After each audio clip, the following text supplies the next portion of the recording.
Episode 2 of Careme begins with at the police headquarters as Fouche looks over the wreckage from the bombing at the end of the last chapter. All of this paves way for him speaking to Sylvain, who's still alive, but Bonaparte wants answers over who is responsible. Fouche has already arrested 122 Jacobins, and his nickname is the Butcher of Lyon, so he's definitely not to be trifled with. When Fouche doesn't get answers, he crushes Sylvain's left hand and throws him back in his cell. Over at Hotel de Galifet, Antonin speaks to Talleyrand about his dad. He still hasn't received word about him, and our titular character is getting angsty. For how, he's forced back in the kitchen. Supplies are short, and they seem to have a supply issue, given they have very little meat, and he calls out the kitchen, telling them to either trust him or leave. Some people do walk out, but the rest trust that Careme will navigate through this. Through all of this, Careme continues to ignore Henriette, believing she's betrayed him and not very trusting of her. However, she needs help. Henrietta doesn't want anybody else to know, though, and Antonin agrees to help. Down in the basement, we meet with Carlotte, who happens to be Talleyrand and Catherine's child, but it's clear she's being hidden. Down here, too. Careme wants more details on this, so he enlists the help of a bunch of kids from the street, including written instructions to one kid.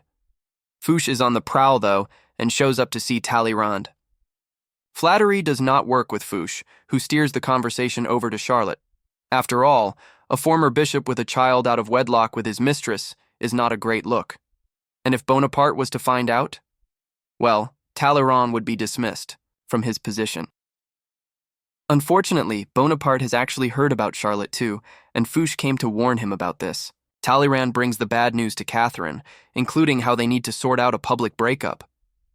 Catherine broaches the idea of them getting married instead, and the pair verbally spar for a bit over at the bath, with Catherine even teasing that she'd go to Fouche with what she knows unless he plays ball. Talleyrand immediately suspects this is Antonin Careme's doing and decides to fire him.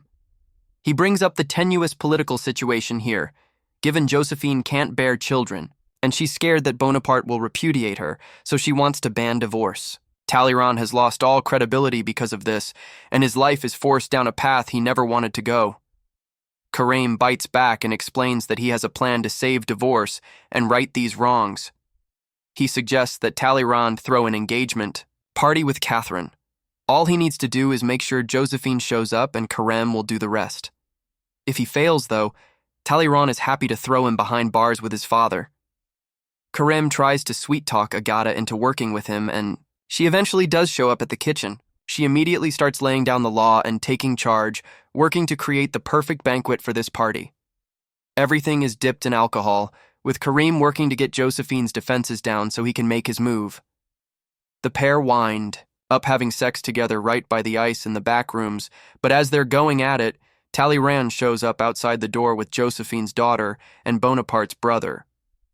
Careme blackmails Josephine into submission, promising that they won't know anything about their transgressions, but only if she saves her marriage and the right to divorce.